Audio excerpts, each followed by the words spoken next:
Welcome to the Sleep Professor. I'm so glad you're here tonight. Before we drift into the quantum realm together, I'm curious, where are you right now? Perhaps tucked into a quiet corner of your home, maybe lying in the soft darkness of your bedroom, or curled up on a couch with the world settling into stillness around you.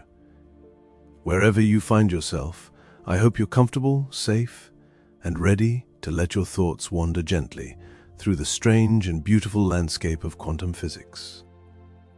If you enjoy these slow explorations into science, a like and subscribe would mean the world to this little channel.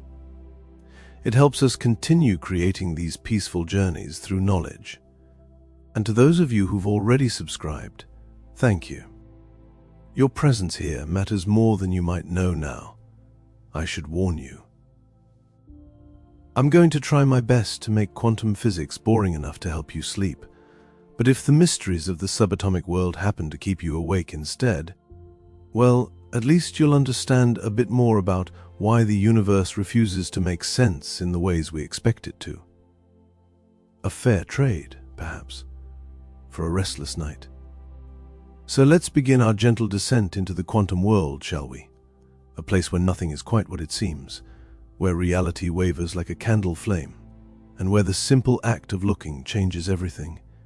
The universe we experience every day feels solid, dependable. When you set down your phone, it stays where you put it. When you close the curtains, the room darkens. When you pour water, it flows downward, pulled by gravity's patient insistence. Everything has a place, a path, a predictable nature. But in the early years of the 20th century, scientists began to notice cracks in this comfortable certainty. Not obvious fractures, but small discrepancies. Tiny puzzles that didn't quite fit the established rules. Light behaving strangely. Atoms refusing to collapse. Energy arriving not in smooth flows, but in discrete packets. Like letters in the mail rather than water from a tap. These weren't mistakes or errors in measurement. They were glimpses of something deeper, something that would eventually reshape our entire understanding of reality. What emerged from these quiet observations was quantum physics, a new language for describing a universe that operates on principles so foreign to our daily experience that even now, more than a century later, they still feel like gentle impossibilities. In this world, particles can exist in two places simultaneously. They can tunnel through solid barriers like ghosts. They can become so entangled with each other that affecting one instantly affects the other, regardless of the distance between them. And perhaps most unsettling of all, they seem to exist in a state of pure potential until the moment someone decides to look. Tonight, we'll wander through this landscape together. There's no rush, no need to memorize formulas or remember names. We'll simply explore, one soft mystery at a time, letting the strangeness wash over us like waves on a distant shore. So settle in a bit deeper. Close your eyes if you'd like, and let's begin to explore a realm where even empty space isn't truly empty, and where everything we think we know dissolves into probability and possibility. In the late 1800s, physics seemed almost complete. The great questions appeared answered. Newton's laws explained motion. Maxwell's equations described electromagnetism. Thermodynamics made sense of heat and energy. It was an age of confidence, a time when some physicists genuinely believed that only minor details remained to be sorted out. The mansion of physics, they thought, was nearly finished. Just a bit of dusting in the corners. But one of those dusty corners held a problem that refused to go away. It involved something wonderfully simple. What happens when you heat an object until it glows? Heat up a piece of iron, and it begins to glow red. Heat it more, and it shifts to orange, then yellow, then white. This glow, called blackbody radiation, seemed straightforward enough. Objects emit electromagnetic radiation when heated. Scientists could see it, measure it, predict it. Or so they thought. The problem emerged when they tried to calculate exactly how much energy an object should emit at different temperatures. According to classical physics, the equations suggested something bizarre. As temperature increased, objects should emit infinite energy at ultraviolet frequencies. This was clearly wrong. No object emits infinite energy. The prediction was so absurd that physicists called it the ultraviolet catastrophe. It was a small problem, an irritating one. But it wouldn't go away. Enter Max Planck, a German physicist working in Berlin. In 1900, Planck was a careful, conservative scientist. He believed deeply in the classical framework of physics. He wasn't looking to revolutionize anything. He simply wanted the mathematics to match reality. To solve the blackbody problem, Planck tried something that felt, to him, almost like cheating. He proposed that energy couldn't be emitted in just any amount. Instead, it came in tiny, indivisible packets, discrete units, the smallest possible chunks of energy, which he called quanta. It was a strange idea. In classical physics, energy was continuous, like water flowing from a faucet. You could have any amount. But Planck suggested energy was more like coins, arriving in specific denominations. You couldn't split the fundamental unit. He introduced a constant, now known as Planck's constant, to describe the size of these energy packets. And when he plugged this idea into his equations, something remarkable happened. The ultraviolet catastrophe vanished. The math worked perfectly. The predictions matched experimental results. Planck had solved the problem, but he didn't quite believe his own solution. To him, quantization was a mathematical convenience, a trick to make the numbers behave. He assumed that future physicists would find a better explanation, one that didn't require such odd assumptions about the nature of energy. What Planck couldn't have known was that his trick was actually a doorway, a glimpse into a fundamentally different reality. He had discovered the first thread of quantum mechanics, though he wouldn't pull on it himself. That work would fall to others. Looking back, we can see 1900 as a turning point. But at the time, it felt more like a footnote, a curious adjustment to make the equations work. Planck published his findings quietly, without fanfare, without proclamations. But physics would never be quite the same. The idea that energy comes in discrete packets, that there are fundamental limits to how finely you can divide things, that the universe has a grainy texture at its smallest scales. These ideas would gradually spread, infiltrating every corner of physics. This was just the beginning. The first match struck in what would become a slow-burning revolution, one that would eventually consume the certainty of classical physics and replace it with something stranger, softer, and far more mysterious.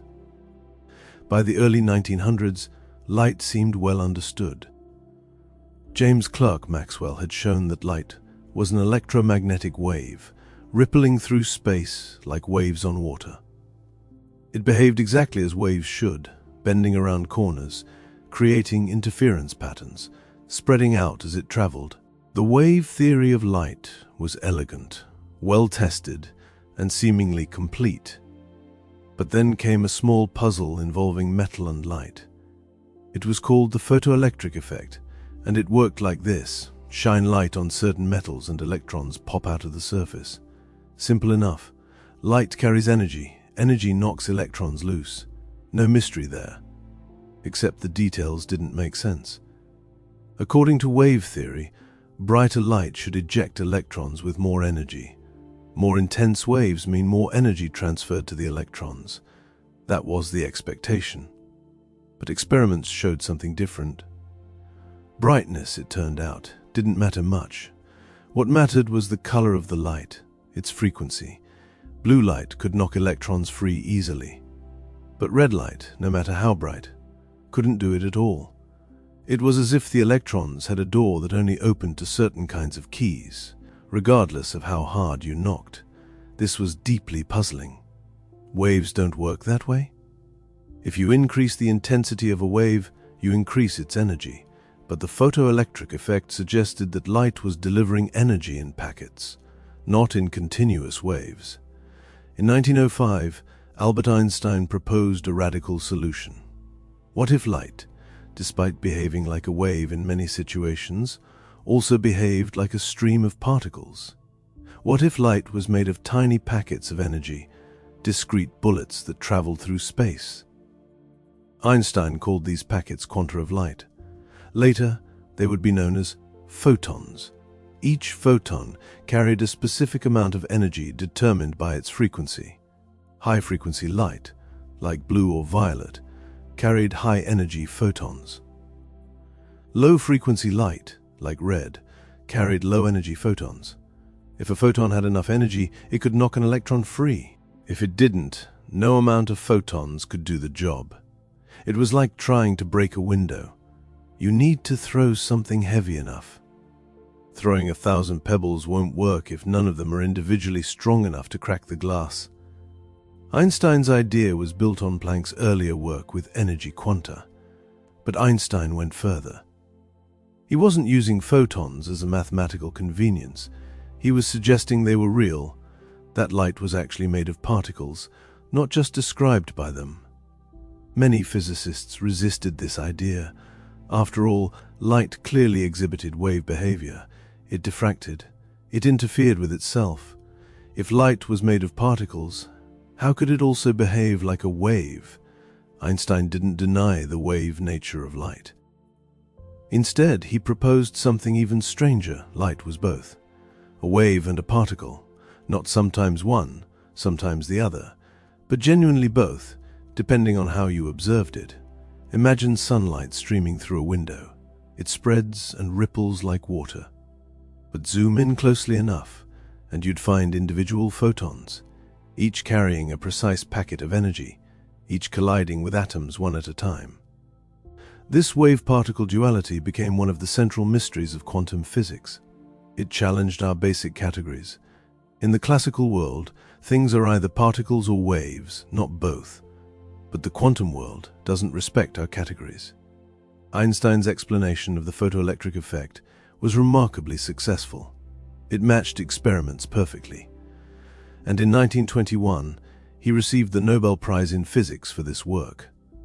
Not for relativity, as many assume, but for explaining how light could behave like particles. Yet even Einstein found the implications uncomfortable.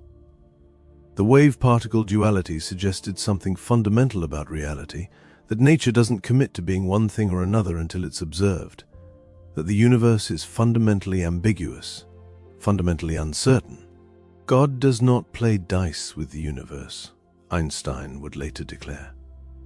But the quantum world seemed to disagree, and what began as a simple experiment with light and metal ended up challenging the very foundations of what we thought reality was. If light could be both wave and particle, what else might refuse to fit into tidy boxes? What other mysteries might be lurking in the quiet spaces between what we can see and what we can know? There's a simple experiment that has become legendary in physics, not because it requires expensive equipment or complex mathematics, but because it reveals something so strange about reality that even today, more than a century after its first demonstration, it continues to baffle and amaze. All you need is a light source, a barrier with two narrow slits, and a screen to catch what comes through. That's it. Two holes and some light. And yet, in this humble setup lies one of the deepest mysteries of quantum mechanics. Let's start with what we'd expect. Imagine shining light through the two slits. If light were made of particles like tiny bullets, some would pass through the left slit, some through the right slit, and they'd hit the screen behind in two distinct clusters. Two slits, two bright spots. Simple, but that's not what happens. Instead, you get an interference pattern. Alternating bands of light and dark spreading across the screen. This is the signature of waves. When waves pass through two openings, they spread out and overlap, creating regions where they reinforce each other, bright bands, and regions where they cancel each other out, dark bands. So light behaves like a wave. Fair enough. Maxwell predicted as much. But here's where things get interesting. What if you turn down the intensity of the light so low that only one photon passes through at a time? Now you're sending individual particles, one by one, toward the slits. Surely each photon must go through one slit or the other, right? If that were true, you'd expect two clusters on the screen, just like the particle prediction. But that's not what happens. Even when sent one at a time, the photons gradually build up the same interference pattern, the same alternating bands of light and dark. But how? How can a single photon interfere with itself? Did it somehow go through both slits simultaneously? Is it both here and there at the same time? This is where quantum mechanics reveals its strangeness. According to the theory, before measurement, the photon doesn't commit to a path. It exists in a superposition of possibilities, taking every available route simultaneously. Only when it hits the screen, when it's detected, does it become a single point of light. But the strangeness doesn't end there. Scientists decided to peek behind the curtain. They placed detectors at the slits to see which path each photon actually took. And the moment they did this, the interference pattern vanished. With the detectors watching, photons behaved like ordinary particles again. Two slits, two clusters. No interference, no wave behavior. It was as if the very act of observing forced each photon to choose a path, to commit to being in one place instead of many. Turn off the detectors, and the interference returns. Turn them back on, and it vanishes again. The pattern changes not because the detectors physically disturb the photons, but simply because information about the photon's path becomes available. The universe seems to care whether it's being watched. This experiment has been repeated countless times with photons, electrons, even large molecules made of hundreds of atoms. The result is always the same. Unobserved, quantum objects behave like waves, exploring all possible paths. Observed, they collapse into definite particles with definite locations. What does this mean? The honest answer is that nobody really knows. Different interpretations of quantum mechanics offer different explanations, but all agree on the basic facts. The quantum world doesn't behave like the classical world. Objects at the smallest scales don't have definite properties until they're measured. Until then, they exist as clouds of possibility, shim-earing between states. Some physicists describe the particle as genuinely being in multiple places at once until observation pins it down. Others prefer to say that the wave function, the mathematical description of all possibilities, is just a tool for calculating outcomes, not a description of physical reality.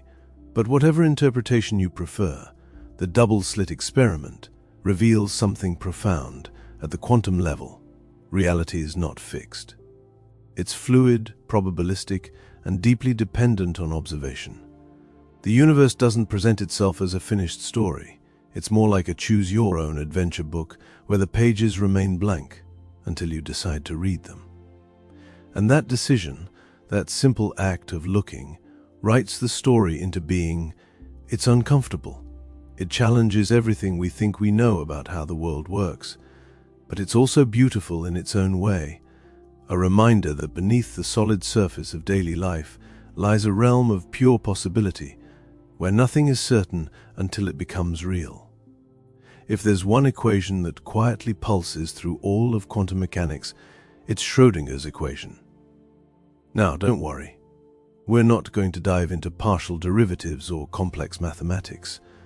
But this equation deserves attention because it's the heartbeat of the quantum world, the mathematical expression of how quantum systems evolve over time.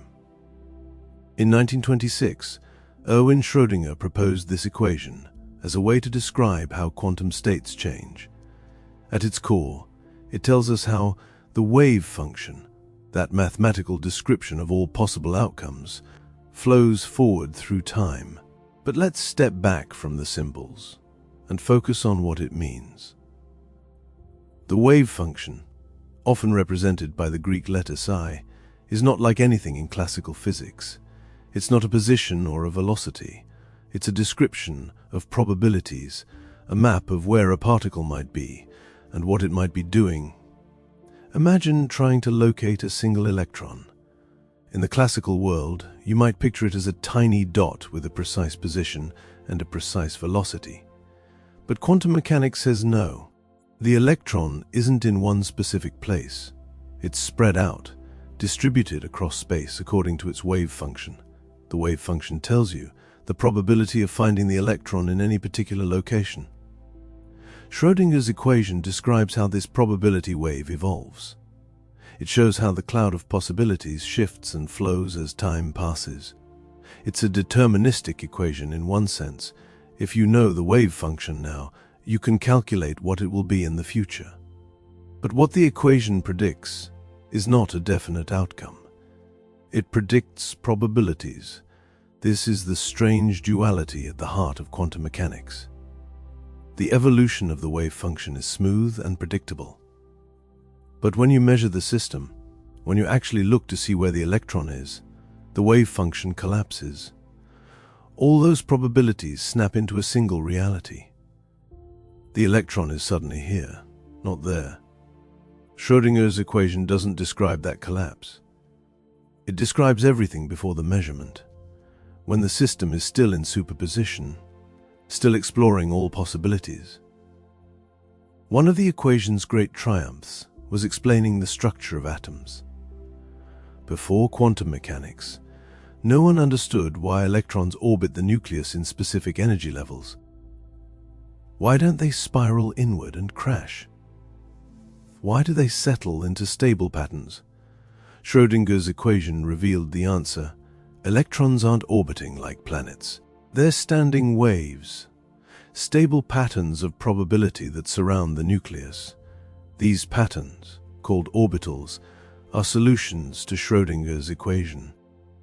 They're the only configurations where the wave function can exist without destroying itself.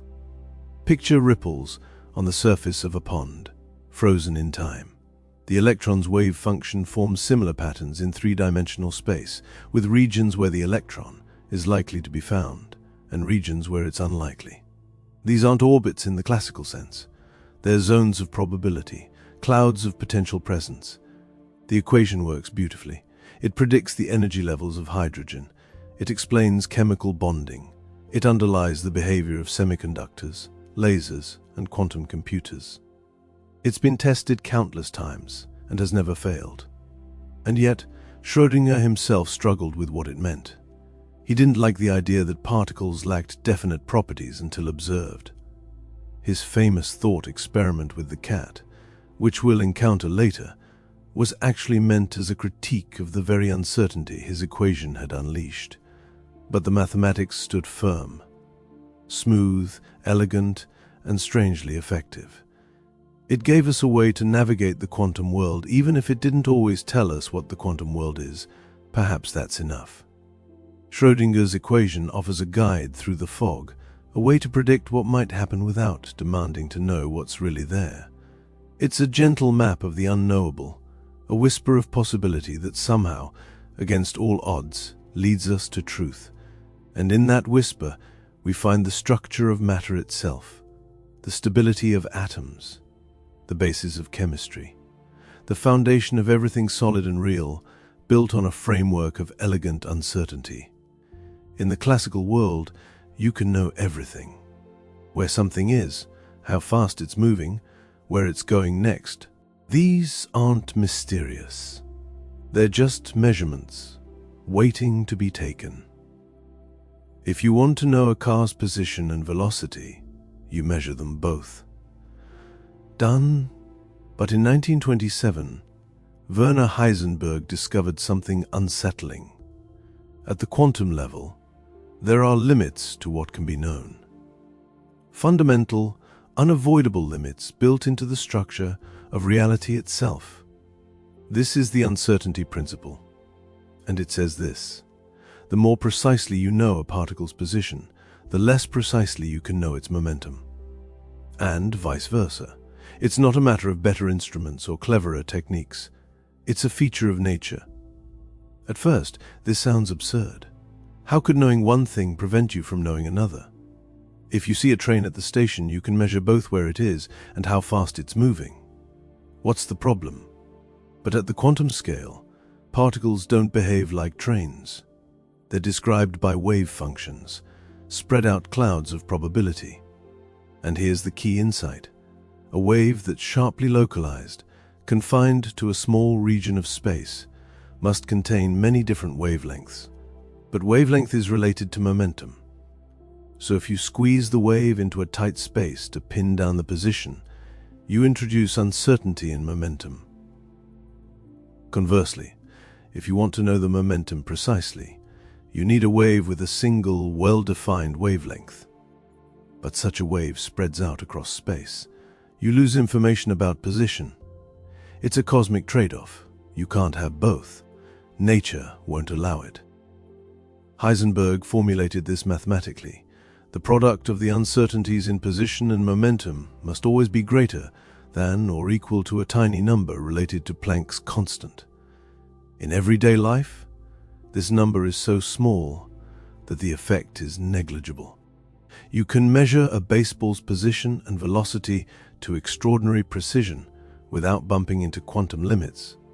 But at the scale of electrons and atoms, the uncertainty becomes impossible to ignore. It shapes the very behavior of matter. For example, this principle is why atoms don't collapse. You might wonder why electrons don't simply fall into the nucleus. After all, opposite charges attract. But if an electron were to settle into the nucleus, its position would be extremely well defined, which means its momentum would become wildly uncertain. That would require enormous energy. Nature says no. So electrons hover in orbitals, confined but not too tightly, maintaining a balance between position and momentum uncertainty. The uncertainty principle also applies to other pairs of properties, energy and time, for instance. The shorter the time interval during which you observe a system, the less precisely you can know its energy. This leads to the phenomenon of virtual particles, fleeting fluctuations in the quantum vacuum that borrow energy briefly before vanishing. There's something almost poetic about the uncertainty principle. It tells us that the universe has a built-in fuzziness, a softness at its core. You can't pin everything down. Some things will always remain just out of reach. Not because we're not clever enough, but because that's how reality works. This isn't chaos. It's structured ambiguity. The uncertainty is precise. We know exactly how uncertain things are. And within that uncertainty, the universe functions beautifully. In a way, the uncertainty principle invites us to make peace with not knowing, to accept that some questions don't have definite answers, not because the answers are hidden, but because the questions themselves push against the boundaries of what can be known. And perhaps there's comfort in that. In a world that often demands certainty, the uncertainty principle whispers that it's okay to exist in the blur, to rest in the spaces between definite and indefinite, to let some things remain soft and unresolved. In our everyday experience, things are usually one thing or another. A light is on or off. A coin shows heads or tails. Your coffee is hot or cold. The world presents itself in definite states. But in the quantum world, this tidy either or breaks down completely. Quantum systems don't always choose. They can exist in a strange in-between, a blend of multiple states simultaneously. This is quantum superposition. Imagine flipping a coin.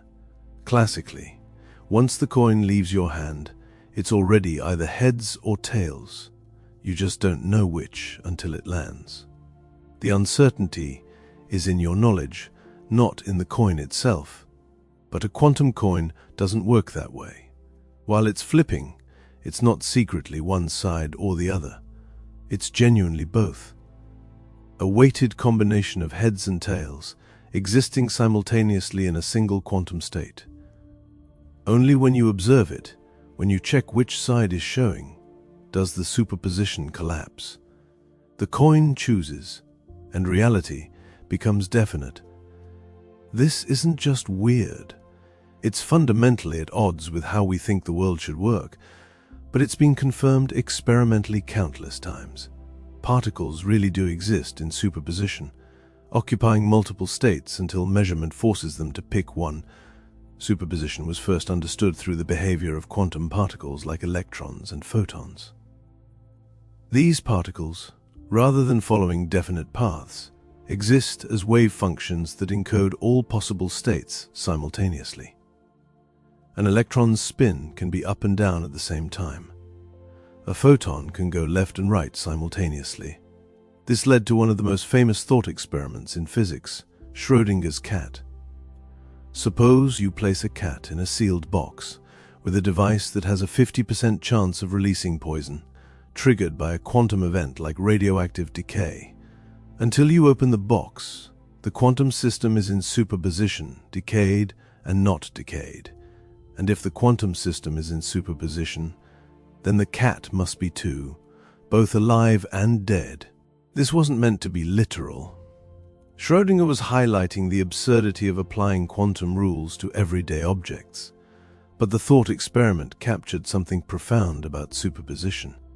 It suggests that reality doesn't commit to a single state until someone looks.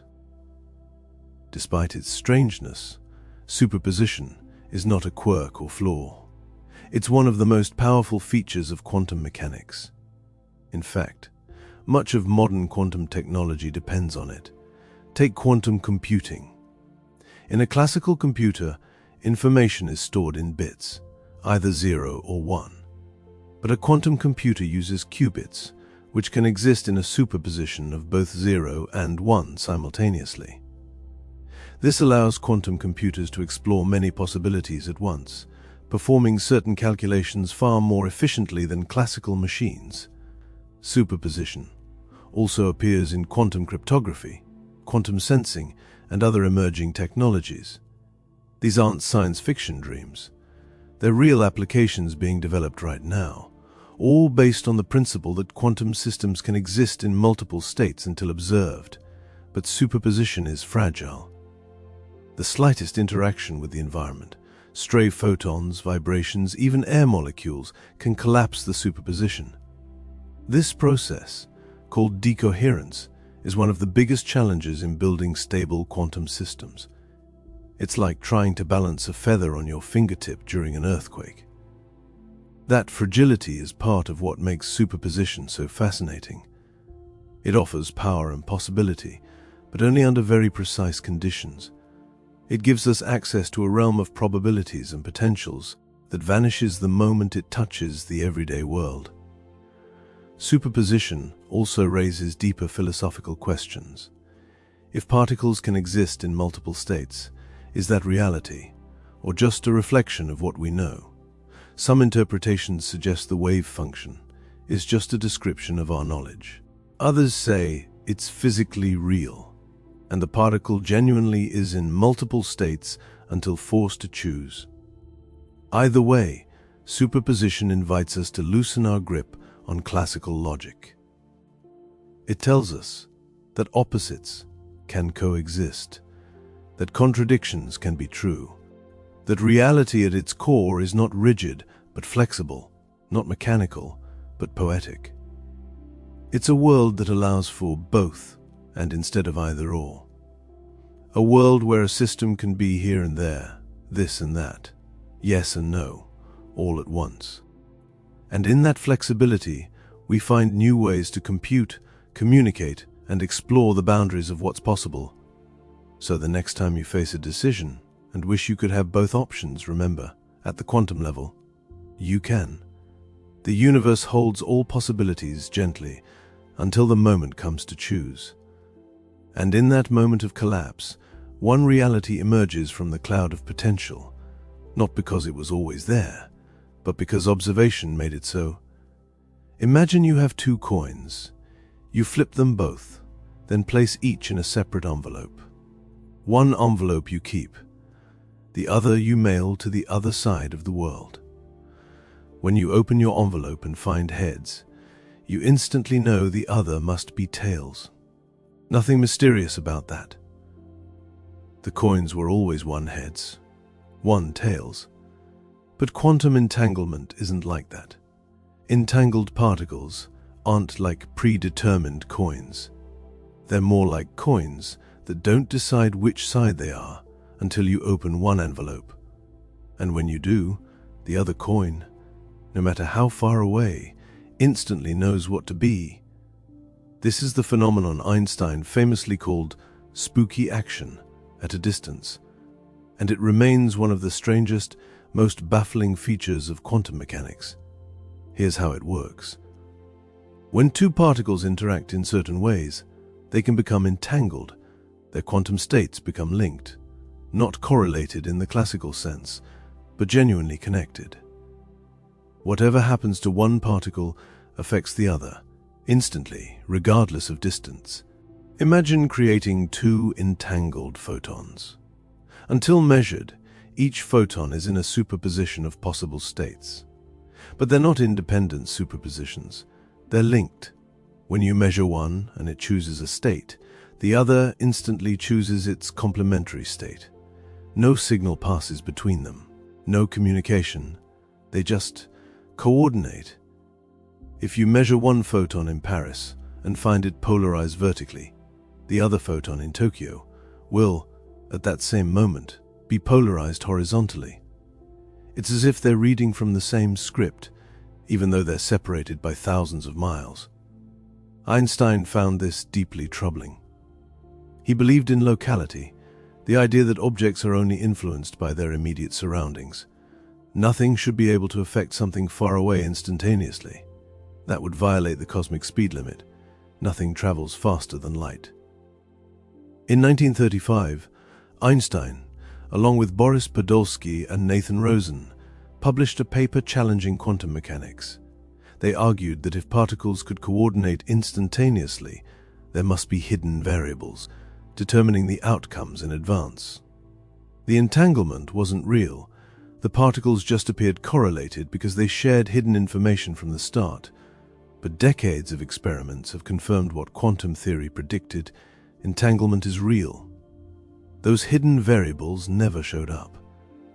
In the 1960s, physicist John Bell devised a way to test whether quantum correlations could be explained by local hidden variables. Experiments showed they couldn't. Quantum entanglement really does produce correlations that can't be explained by any local theory. The particles really do seem to communicate instantaneously. Though communicate isn't quite the right word, because you can't use entanglement to send information faster than light. The outcomes are random. You can't control what result you get when you measure your particle, so you can't encode a message. But the correlation is real. Measure one, and the other responds instantly no matter the distance. There's no weakening with separation. Physicists have entangled particles over hundreds of kilometers using satellites, and the effect persists. What does this mean? Honestly, nobody's entirely sure. Different interpretations offer different perspectives. Some see entanglement as evidence that the universe is fundamentally non-local, that distant parts can be connected in ways that transcend space. Others view it as a feature of information, not physical connection. Some researchers even suggest that entanglement might be more fundamental than space itself. That space-time, the very fabric of the universe, might emerge from networks of entangled quantum states. If true, entanglement isn't something that happens in space. It's what creates space. That's a bold idea, still under investigation, but it hints at how central entanglement might be to the nature of reality. Practically, entanglement has real applications. It's the foundation of quantum teleportation, not the Star Trek kind, but the transfer of quantum states from one place to another. It's essential for quantum cryptography, where any eavesdropping attempt disturbs the entanglement and reveals itself. And it's crucial for quantum computing, where entangled qubits perform operations that can't be reduced to individual actions. So this spooky action, once a source of deep philosophical discomfort, is now a cornerstone of cutting-edge technology. Einstein may have disliked it, but even he couldn't deny its consistency with observation. Entanglement reminds us that the universe is not a collection of isolated objects. It's a deeply interconnected web. Separateness, at least at the quantum level, is sometimes an illusion. Distant particles can be parts of a unified whole, sharing a connection that persists across the void. You don't wake up entangled with your neighbor. Your coffee doesn't reflect the state of someone else's tea. But at the tiniest scales, this silent partnership between particles is everywhere, all the time. And maybe that's the strangest part, that even in a universe of vast distances and empty space, there are still echoes of togetherness. Instant, invisible, and unshakably real. There's an animal that's become the unofficial mascot of quantum physics, Schrödinger's cat. This thought experiment has captured imaginations for decades, becoming shorthand for quantum weirdness. But it's worth remembering that it was never meant to be taken literally. In the 1930s, physicists were grappling with what quantum mechanics actually meant. The math worked perfectly, but its implications were bizarre. Could particles really exist in superposition, in multiple states simultaneously, until measured? Erwin Schrödinger, already famous for his quantum equation, found this troubling. So he posed a question designed to expose what he saw as the absurdity of applying quantum rules to everyday objects. Imagine a sealed box.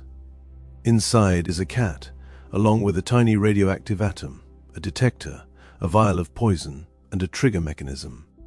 If the atom decays, the detector triggers, the vial breaks, and the cat dies. If the atom doesn't decay, the cat lives. Here's the quantum twist. Until observed, the atom exists in a superposition of decayed and not decayed states, which means the entire system, the detector, the poison, the cat, should also be in superposition. The cat should be both alive and dead simultaneously until someone opens the box. Schrödinger found this ridiculous. A cat, a warm, breathing animal, existing in a blurry, undefined state. It wasn't just strange, it was nonsense. He meant the thought experiment as a critique, a way of showing that quantum mechanics, taken to its logical conclusion, led to absurdities.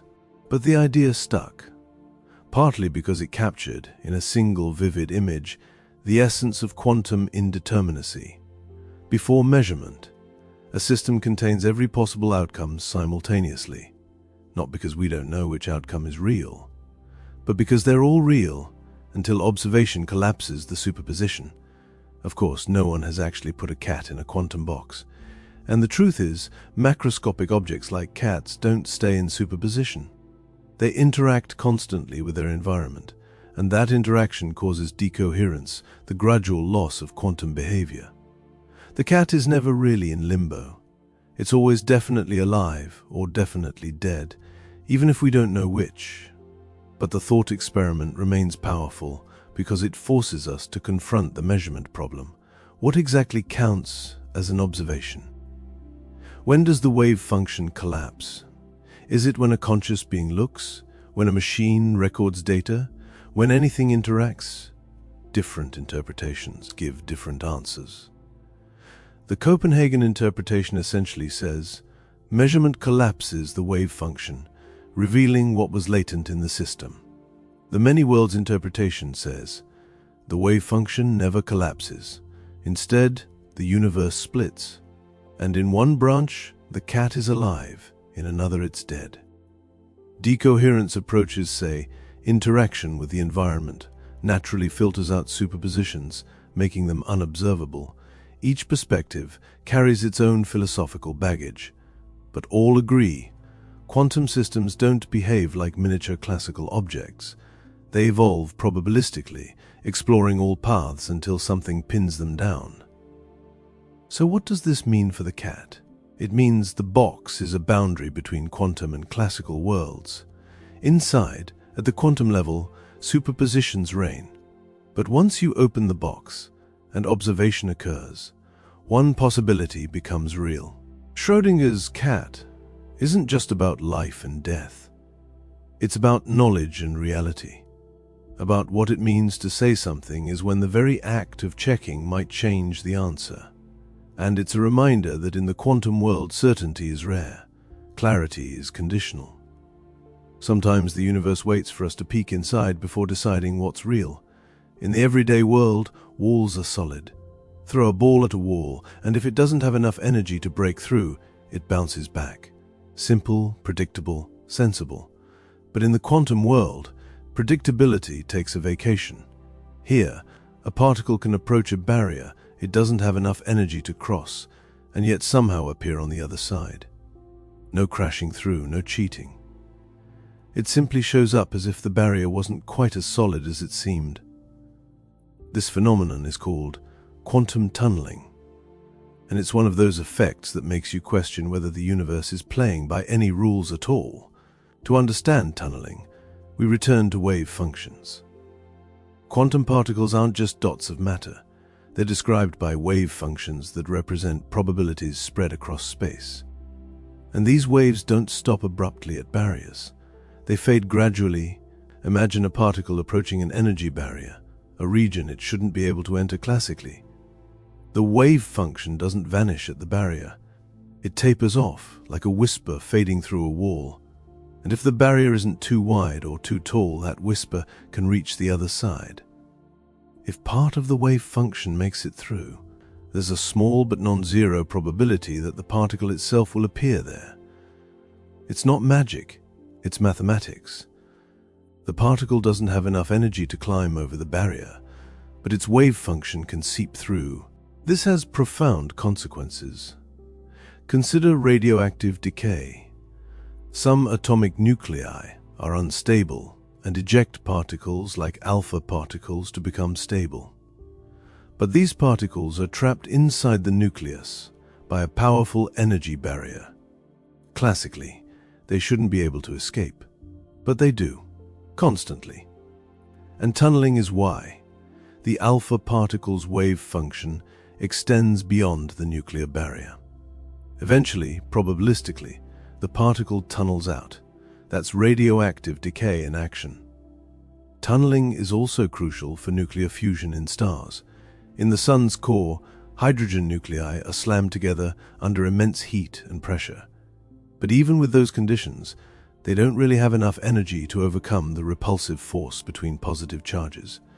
Yet fusion happens, stars shine, and tunneling explains why. At high temperatures, the nuclei get close enough for their wave functions to overlap. There's a tiny chance that one tunnels through the repulsive barrier and fuses with another. Multiply that tiny chance by the unthinkable number of particles in a star, and you get sustained fusion. The furnace that powers the sun. We use tunneling right here on Earth too.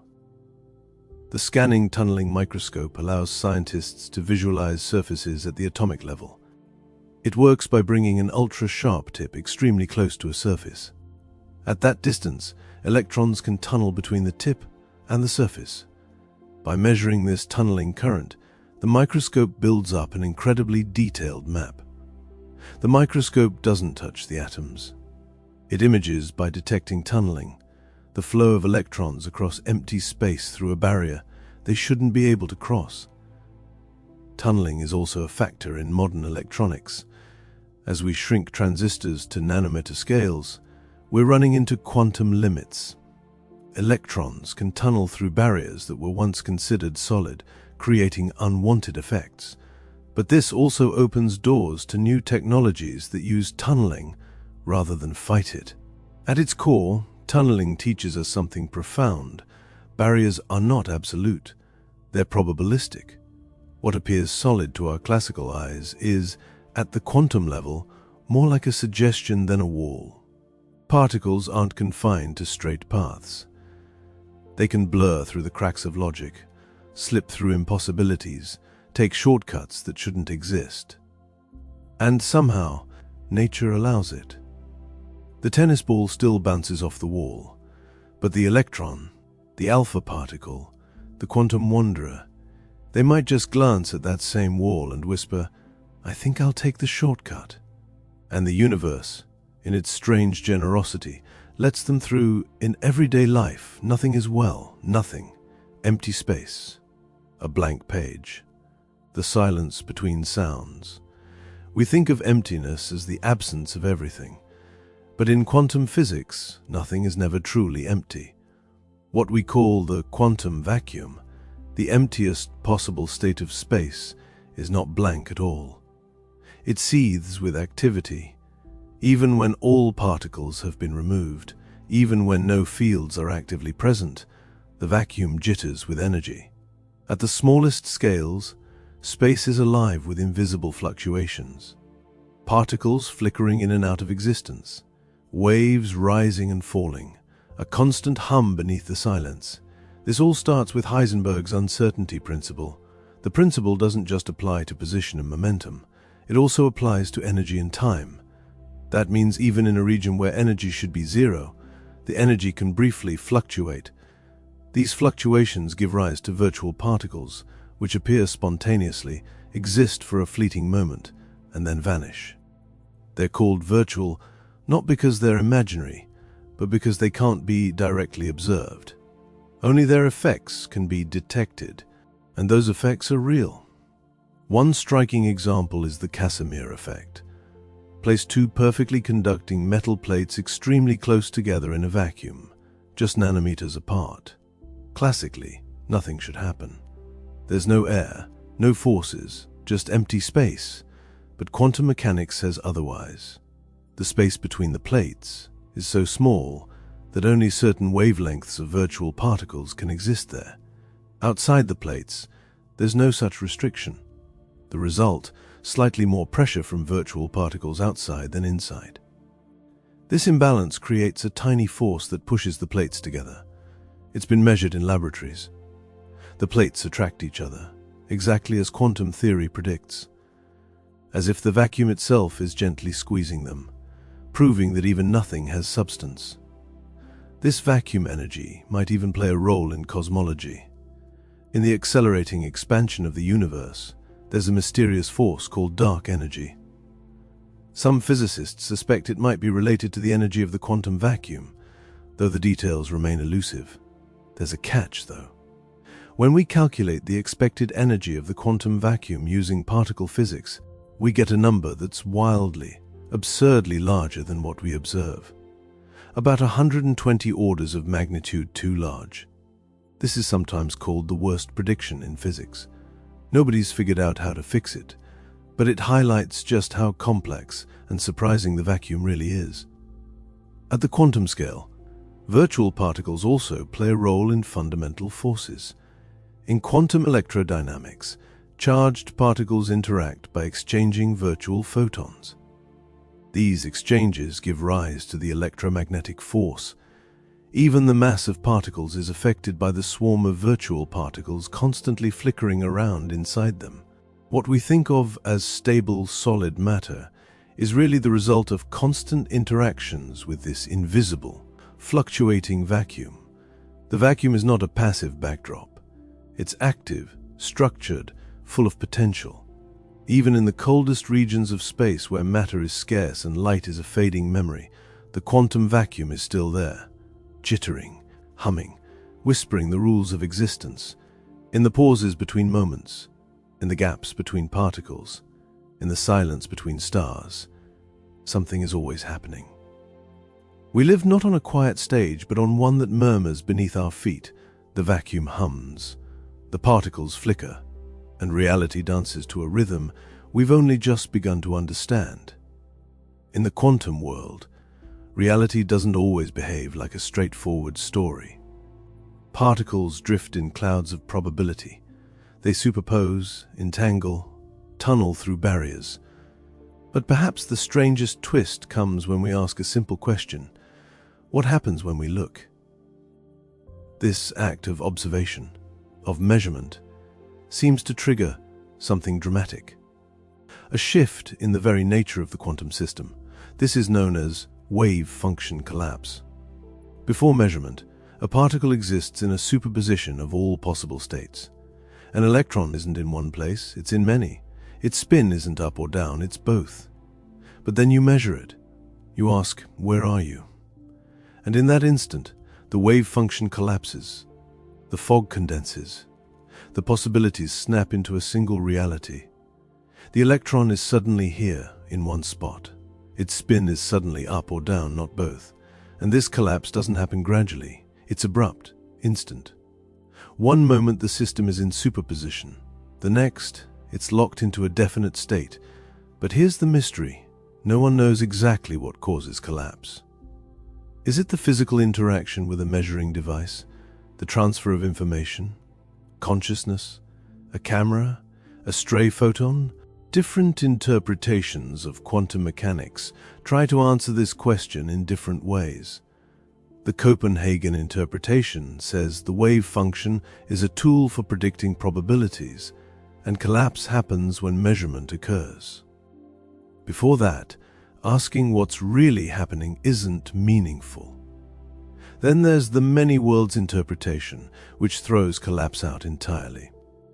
According to this view, the wave function never collapses. Every possible outcome happens, just in different branches of reality. The universe splits with each measurement. In one branch, the electron is spin up. In another, spin down. Other approaches, like objective collapse theories, suggest the wave function is physical and collapses spontaneously, randomly, without needing measurement. And cubism, a more recent view, suggests the wave function describes beliefs, not reality. Collapse is just an update to our knowledge. Then there's decoherence, which helps explain how superpositions seem to vanish in large systems. When a quantum system interacts with its environment, it becomes entangled with countless particles. That entanglement causes interference patterns to disappear. The system looks like it collapsed, even though it hasn't truly picked a state. Decoherence explains why cats don't stay both alive and dead, but it stops short of explaining how one outcome becomes real. And there we sit. More than a century after quantum theory began, wave function collapse remains a ghost in the machine. The math works brilliantly. Predictions match experiments with stunning precision. But what exactly collapses? When? Why? Is collapse even real? Some researchers believe we need a deeper theory, one that goes beyond quantum mechanics. Others are content with ambiguity, saying the predictions work and the rest is philosophy. But philosophy matters, because the question of collapse isn't just about particles. It's about what the universe is. Is reality fundamentally probabilistic, observer-dependent, constantly branching, shaped by information, consciousness, something yet unknown? You can think of collapse as the moment the quantum world tips into the classical. A phase change, like water freezing into ice. But unlike water, the rules of this transformation are murky. We don't know the trigger. We just know that at some point, the fog becomes a shape, and possibility becomes presence. Perhaps what collapses is not the wave function itself, but our illusion that the world must always be definite. Maybe the universe is content being undecided. Maybe we're the ones who insist on conclusions. What happens when we measure? Maybe the better question is, what do we think happens? And are we prepared for the answer to be stranger than we hoped, yet truer than we imagined? If quantum physics had a birthplace, it would be Copenhagen. Not for the city's charms, but because it's where some of the strangest ideas in physics were first discussed, debated, and quietly accepted. At the heart of this story is Niels Bohr, a Danish physicist with a gentle manner and complex sentences. Bohr helped shape one of the most influential views of quantum mechanics, the Copenhagen interpretation. The idea is deceptively simple. According to this view, quantum systems don't have definite properties until they're measured. An electron doesn't have a fixed position. A photon doesn't commit to a polarization. Before measurement, reality is a fuzzy cloud of possibilities, a probability wave.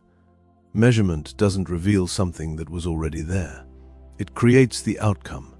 Reality isn't quite real until we ask it to be. This is bold. And it makes philosophers uneasy. But Bohr and his colleagues weren't trying to be mysterious. They were trying to make sense of experimental results.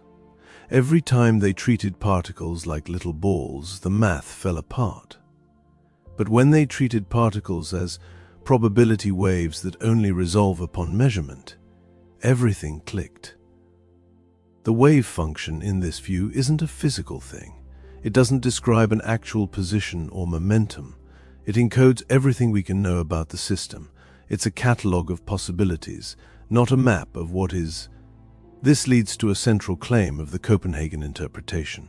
Questions about a system's state before measurement are meaningless.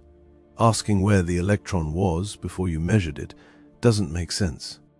Because where only becomes meaningful after measurement, reality doesn't exist independently, waiting to be uncovered. It snaps into focus the moment you look. Not everyone liked this. Einstein famously said, "The moon doesn't exist unless you're looking at it." Bohr disagreed, but he didn't offer grand metaphysical answers. Instead, he embraced pragmatic ambiguity. The role of science, he believed, is to describe outcomes, not to discover ultimate reality. This gave rise to the phrase, "Shut up and calculate." It's not a quote from Bohr himself, but it captures the mood. Stop worrying about metaphysics and just use the theory. It works. And it does work. The Copenhagen approach is the default interpretation in textbooks and labs. It underpins the design of semiconductors, lasers, quantum computers. It has never failed an experimental test, but the discomfort lingers. If reality only becomes real when measured, what does that say about the universe before observers existed? Did nothing have definite properties before life arrived? Most physicists would say no. Observation doesn't require consciousness, just interaction. Measurement is any process that extracts information, forcing the system to pick a side. But even this leads to questions. What counts as a measurement?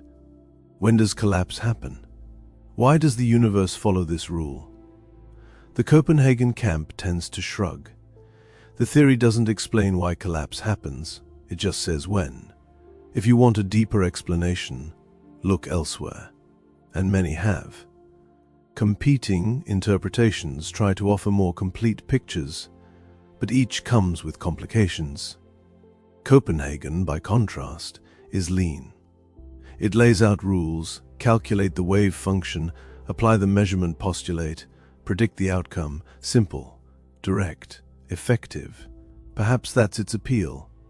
In a field full of strange possibilities, the Copenhagen interpretation offers calm. It's not trying to solve every mystery. It's content to describe the world we can see and measure, without claiming to know the deeper machinery. Bohr once said, "Those who are not shocked when they first come across quantum theory cannot possibly have understood it." He understood that the Copenhagen approach wasn't about making peace with reality. It was about making peace with uncertainty. Quantum mechanics is weird. Rather than wrestle it into something tidy, the Copenhagen interpretation invites us to accept the weirdness and work within it, without demanding that the universe explain itself. It's not a final answer. It's a quiet rulebook. A reminder that, in the quantum world, simplicity and discomfort often travel together, and sometimes the best we can do is shut up and calculate. Imagine you're flipping a coin. It spins through the air and lands, heads. But according to one interpretation of quantum mechanics, something else also happened. Somewhere, not here but still real, the same coin landed tails. And somewhere else, it landed on its edge and rolled under the couch. Every possible outcome unfolded. Not as probabilities or maybes, but as real branches of reality, and you just happen to find yourself in the one where it came up heads. This is the many worlds interpretation of quantum physics. It began as an alternative to the collapse problem. What if the wave function never collapses at all? In 1957, physicist Hugh Everett III proposed a radical idea. Maybe the wave function evolves smoothly, deterministically, forever. Maybe when you measure a system, you don't force it to choose. Instead, you split. The universe splits. Every possible outcome plays out in its own separate branch. It sounds like science fiction. But Everett was doing math, and his version of quantum mechanics is mathematically identical to the standard version, just without the extra rule that says collapse happens. In his view, the wave function never collapses. It only branches. Here's how it works. Imagine an electron with two possible spin states, up and down.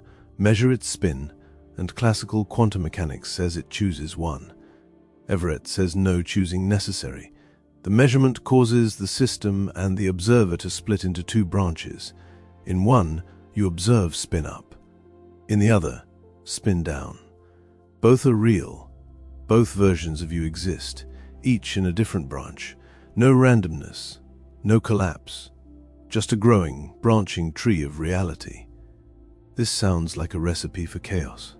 Parallel universes, infinite copies of everything. But Many Worlds doesn't propose new physics. It simply sticks to the math we already use and refuses to add the assumption that something magical happens when you look. To supporters, this is its strength. The math is clean. The weirdness is just the price of honesty.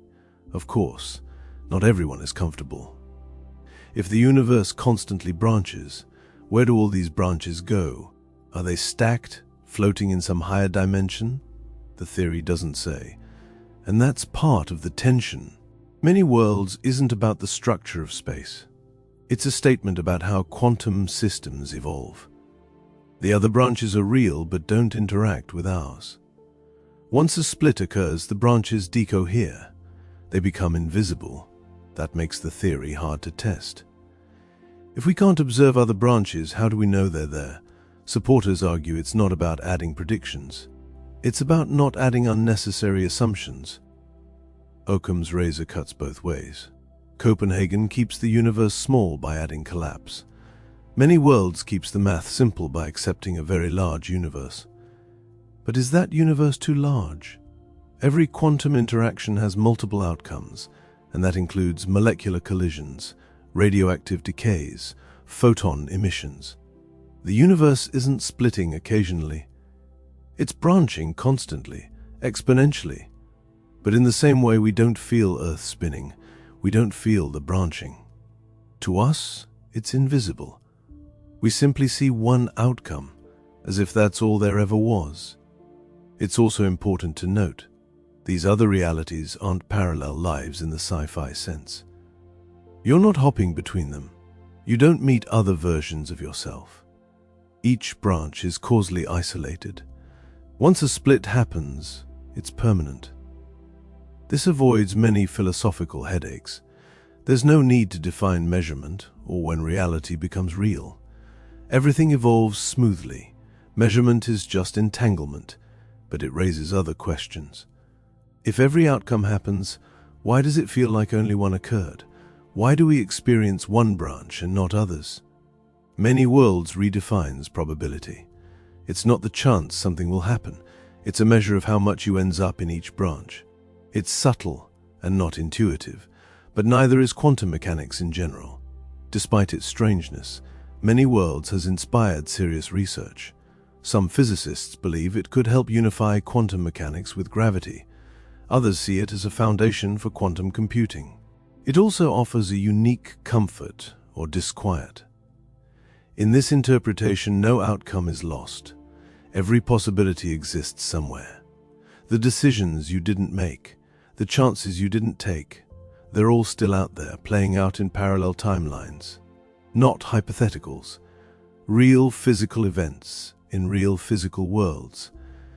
So when you think of many worlds, don't picture a noisy stack of cartoon realities. Picture a quiet branching tree, each twig a path, each leaf a world, each outcome a story written in physics, and all of them, in their own way, true. If you could zoom far enough into reality, past galaxies, molecules, atoms, you'd eventually arrive at a world where nothing is made of solid things, where matter and energy aren't stuff at all, but vibrations, invisible ripples in fields that fill all of space. Welcome to quantum field theory, where the universe is not built from particles, but from shimmering fields beneath everything. Let's start gently.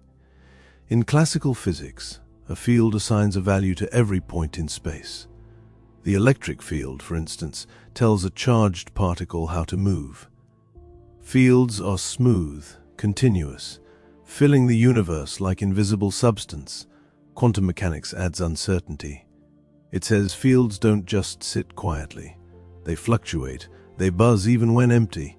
Every field, electric, magnetic, gravitational, is quantum in nature. It jiggles even in apparent stillness. Here's the leap. In quantum field theory, everything is a field. Every particle, electrons, photons, quarks, neutrinos, is just a ripple in its corresponding field. A particle isn't a marble flying through space. It's a localized bump, a wiggle in an underlying field that exists everywhere. Take the electron. Somewhere in space is the electron field, a quantum field existing everywhere. When you see an electron, you're observing a quantized excitation of that field. The field got excited locally, and that's what you call an electron. Same for photons. The electromagnetic field fills all space. When a light particle zips by, it's not a bullet. It's a ripple, a vibration in the electromagnetic field. There's a field for every known particle. Quark fields, gluon fields, Higgs fields. Even the graviton, if it exists, would be a ripple in the gravitational field. So where did the particle go? Particles are a useful description, a way to label the behavior of fields in certain contexts. When the field is localized and behaves as a discrete packet of energy, we call it a particle. But the field is fundamental. This perspective is profound.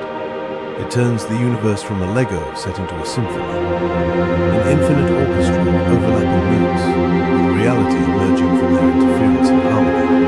Quantum field theory also explains puzzling features.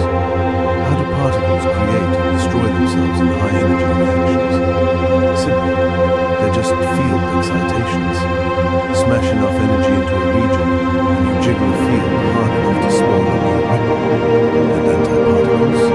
They're just another mode of excitation in the same field, with opposite properties. Forces themselves are mediated by fields. The electromagnetic force results from charged particles exchanging photons, ripples in the electromagnetic field. The strong force, gluons vibrating in the gluon field. Gravity, if quantized, would involve tiny ripples in the gravitational field. Gravitons, even empty space isn't empty. Quantum field theory predicts fields are never completely still. They jitter with vacuum fluctuations. These can have measurable effects, like the Casimir effect. There's something serene about this picture. Space itself is not passive but active. Every point is alive with potential. Every particle, every interaction, every beam of light is the field expressing itself. Of course, quantum field theory is complicated, but the conceptual takeaway is elegant. Nature at its most fundamental is not made of things. It's made of excitations, patterns, energy arranged in space and time. Even mass is often an emerging feature. The Higgs field, discovered in 2012, gives many particles their mass. Particles interact with this field like swimmers moving through water. More resistance, more mass. So here we are, nestled in a world of fields. You, as you listen, are a delicate pattern in the electron field, quark field, photon field. Your thoughts are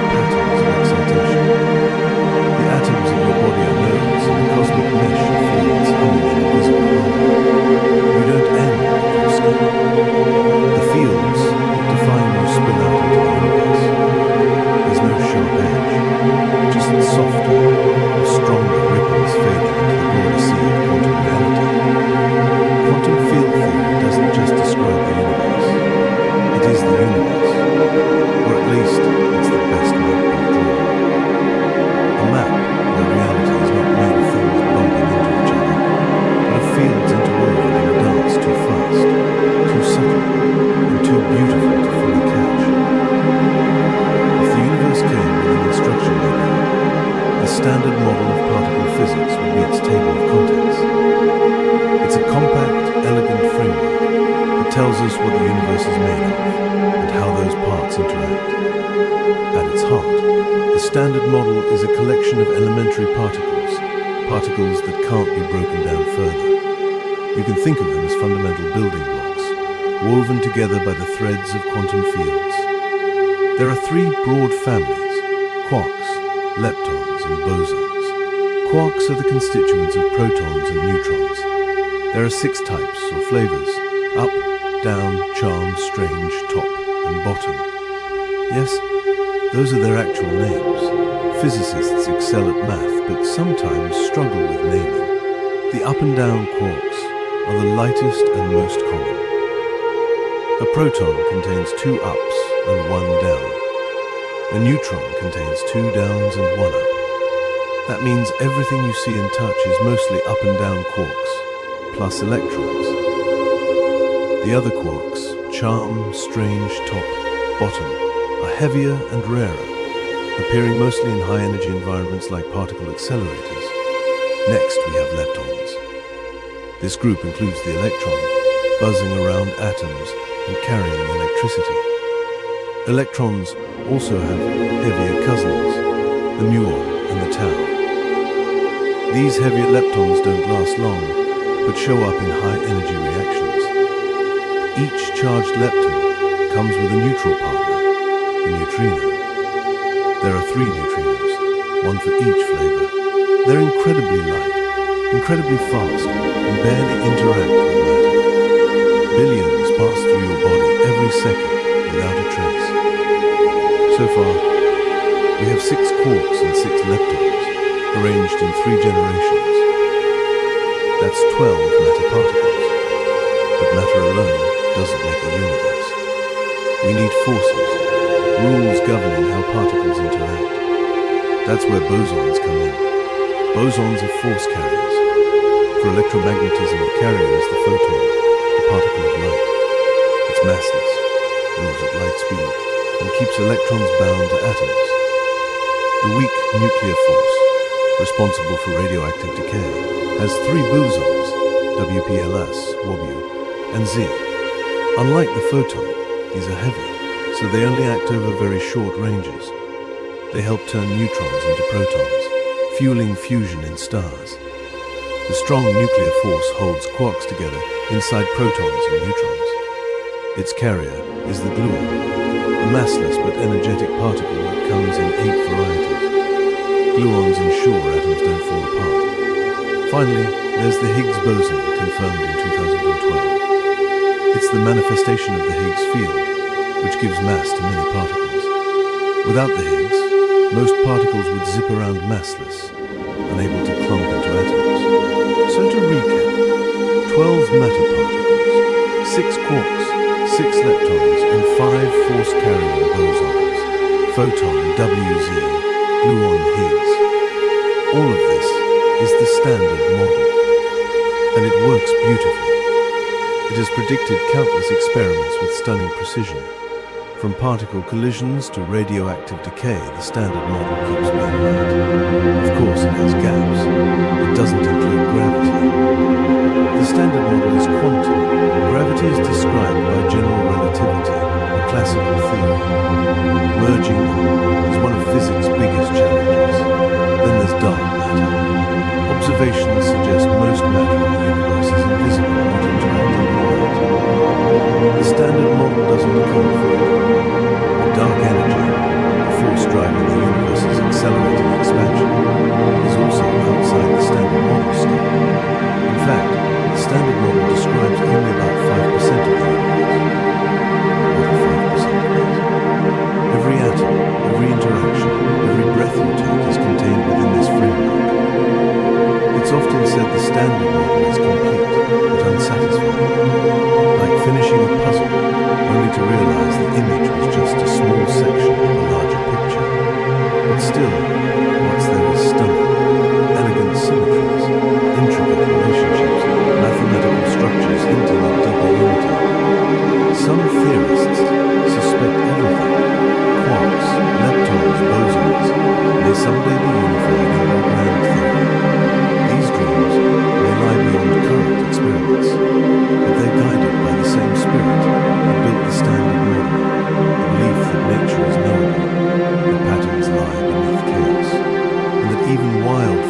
always obey quiet laws. So the next time someone asks what the universe is made of, you can smile and say, mostly quarks, a few leptons, and a handful of bosons.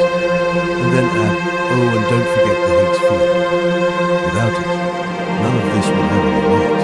At the intersection of complexity and mathematical precision sits quantum electrodynamics, or QED. It's the framework explaining how light and matter interact, and it does so with such precision that even the most demanding scientists stand in awe. At its core, QED describes the quantum dance between electrons and photons. Every flicker of light, every spark, every push and pull between charged particles is a performance choreographed by QED's rules. And despite involving infinite possible interactions and mind-bending probabilities, its predictions match experiments with absurd accuracy. We're talking predictions confirmed to better than 1 part in a billion. So how does QED work? Let's start with the problem. In the early 20th century, physicists knew electrons interacted with electromagnetic fields. When an electron accelerates, it emits light. When it absorbs light, it changes energy. But calculating exact behavior at the quantum level was a nightmare. The equations blew up. Infinities appeared. Enter Richard Feynman, along with Julian Schwinger and Shinichiro Tomonaga. They found a way to make QED behave. But Feynman went further. He made it visual. Thank you for watching He invented AAVFX. Feynman diagrams, a graphical way to represent particle interactions. In these diagrams, particles are lines. Time flows left to right. An electron might enter, emit a photon, and continue. That photon might hit another electron, or loop back. Each path has a mathematical expression, and QED says, add them all up. Not just the most likely path, but every possible way the interaction could happen. That includes wild possibilities. An electron emits a photon, which becomes an electron-positron pair, which annihilates into another photon. These are virtual particles, existing only in mathematical interludes, but shaping outcomes in real ways. This is where QED becomes less physics, more poetry and calculus. It accounts not just for what does happen, but everything that could happen. Every zigzag, every loop is part of the answer. And when all possibilities are woven together, the result is a prediction so precise it could describe electron behavior across the galaxy, down to the tiniest decimal. One triumph of QED is explaining the anomalous magnetic moment of the electron. The electron has a tiny magnetic field.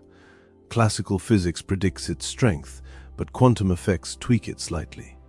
QED calculates this tweak and matches experiment to over 10 decimal places.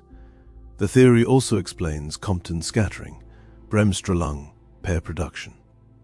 All processes that sound like spells fall naturally out of QED. It's worth noting QED doesn't stand alone. It's the quantum field theory describing electromagnetism, but also the prototype for other theories. The strong force has quantum chromodynamics. The weak force is handled by electroweak theory. But QED came first and set the standard. And here's something charming, despite mind-melting math. QED is deeply intuitive once you grasp it. Feynman said the rules could be written on a napkin. Particles take every possible path, each with a probability amplitude. Square the sum to find actual probability. The rest is bookkeeping. This idea that nature explores every path is at quantum's heart. An electron doesn't just go from A to B. It takes every route, through every obstacle, all at once. The universe calculates all possibilities. And QED is how we peek into that process. It's a testament to how weird quantum physics can be, without breaking. You might think such strangeness must have limits, and you'd be right. QED doesn't include gravity. It doesn't explain dark matter. But within its domain, it reigns supreme. It is, quite simply, the most accurately tested theory in science's history. Even Feynman, skeptical of excessive admiration, admitted QED was extraordinary. But he warned not to get too comfortable. Nature always has more up her sleeve. Still, for now, it's a masterpiece. A theory born in tangled math and frustration that emerged as a clear, precise description of the quantum heartbeat. Light and matter, interacting in an eternal whisper, described with such grace that even decimals seem impressed. And in that whisper lies the light from distant stars, your smartphone screen's pulse, the gentle glow of a bedside lamp, all choreographed by a theory so subtle you barely notice it working, but it's there. In every flicker, every reflection, every breath of illumination. Quantum electrodynamics, a quiet triumph, a dance written in fields and photons, performed billions of times per second, always without fail, on cue. If classical computers are like efficient librarians flipping through books one page at a time, quantum computers are strange poets reading all books at once in overlapping whispers and somehow still finding the answer. It sounds like magic, and it feels like it. But quantum computing is real, built on the bizarre principles at quantum physics' heart. To understand quantum computing, meet the bit's weirder cousin, the qubit. In classical computers, everything boils down to bits. A bit is binary, either 0 or 1, like a switch off or on. These bits are the building blocks of everything your computer does. But a qubit, short for quantum bit, doesn't just live in 0 or 1. Thanks to superposition, a qubit can be a blend of both states simultaneously.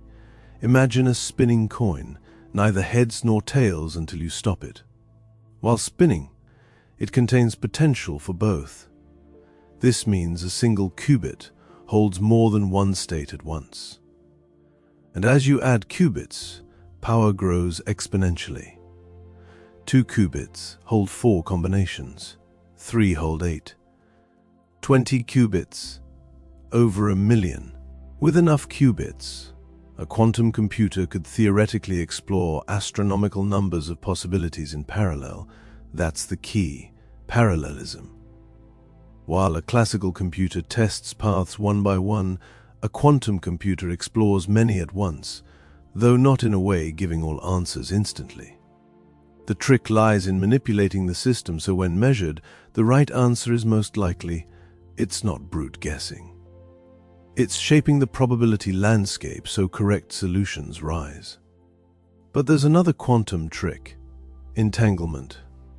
When qubits entangle, one state links to another's, even across distances. This allows complex correlations classical bits can't replicate. It's like a dance. If one twirls, the other twirls too, no matter how far apart. Entanglement allows operations that would take classical machines vast time and energy. For certain problems like simulating molecules or factoring large numbers, quantum approaches promise enormous speed-ups. But quantum computers won't replace your laptop. They're specialized tools, not general-purpose devices. For web browsing or video editing, classical computers reign. Building and running quantum computers is hard. Qubits are incredibly delicate, disrupted by tiny vibrations, temperature fluctuations, stray fields. Maintaining coherence, staying in superposition and entanglement requires extreme care. Many systems must be cooled near absolute zero, colder than deep space. Then there's error correction. Classical bits flip unexpectedly but are easy to fix. Quantum systems are trickier. You can't copy a qubit state without disturbing it, thanks to the no-cloning theorem. So researchers invent clever schemes using many physical qubits to protect one logical qubit. Despite challenges, progress is impressive. Companies and labs have built quantum computers with tens to hundreds of qubits. Some have demonstrated quantum supremacy, performing tasks classical computers can't do practically. Real-world applications are being explored: quantum chemistry, Simulating molecular behavior is hard for classical computers but natural for quantum machines. This could revolutionize materials science, drug discovery, battery technology. Another area, optimization, solving problems with many competing variables. Quantum algorithms may find solutions faster, and cryptography. Some quantum algorithms, like Shor's, could break widely used encryption by factoring large numbers incredibly fast. This sparked post-quantum cryptography, designing encryption quantum computers can't crack. Still, we're early. Most quantum computers today are noisy, fragile, limited. The dream of fault-tolerant large-scale quantum computing is years, maybe decades, away. But the journey is fascinating. Quantum computing takes the strangest parts of quantum mechanics, once philosophical puzzles, and turns them into tools. Superposition becomes a resource. Entanglement becomes useful. Even measurement, collapsing possibilities, becomes a calculation step. It's almost poetic. The weirdness that made quantum theory unsettling is now harnessed to solve impossible problems. Quantum computers invite us to rethink computing. They challenge boundaries between certainty and probability, logic and fuzziness. They remind us beneath classical reality lies a stranger landscape where information is soft and tangled, and answers emerge from orchestrated patterns of possibility. We may not know where this quantum path leads, but the journey itself, quiet, intricate, full of potential, is already rewriting our understanding of what machines and minds can do. In the quantum world, we expect strangeness. Subatomic particles teleport through barriers, spin in two directions, form entangled pairs whispering across space. But there's a place we don't expect: quantum behavior, biology. Biology is messy, warm, wet. It operates in a noisy world full of jiggling molecules, random collisions, fluctuating energy. Quantum effects are notoriously fragile, easily disrupted by heat and chaos. That's why we build quantum computers in freezing labs and isolate particles in high vacuums. Yet somehow, life seems to use quantum tricks. Take the robin, a small bird with surprising navigation. Robins migrate thousands of miles with uncanny precision. But how? How do they know north? Scientists long suspected birds had built-in compasses. Then came a radical idea. Quantum entanglement might be involved. The hypothesis: inside a bird's eye, there may be a protein, likely cryptochrome, containing entangled electrons. When light hits, it excites these electrons, causing quantum linking. Their entangled spins interact with Earth's magnetic field, influencing a chemical reaction depending on the bird's facing direction. If that sounds like sci-fi, you're not alone. The idea met skepticism. Could entanglement survive inside a living cell among churning proteins and water? Surprisingly, early experiments suggest it might. Evidence suggests birds really rely on quantum processes to detect magnetic fields. If true, nature figured out how to preserve quantum information in biology while human engineers struggle to perfect it. Now shift to something green. Plants. Consider photosynthesis, turning sunlight into chemical energy. It sounds simple. Light hits chlorophyll, which absorbs energy and transfers it to a reaction center for storage. But how does energy get there so efficiently? You'd think it hops randomly molecule to molecule. That would be slow, clumsy. But measurements suggest something more elegant. Energy explores multiple paths simultaneously, as if using quantum coherence to find the most efficient route. Imagine dropping a marble onto a maze. Instead of rolling down one corridor, it spreads like a wave, feeling every path, settling on the shortest.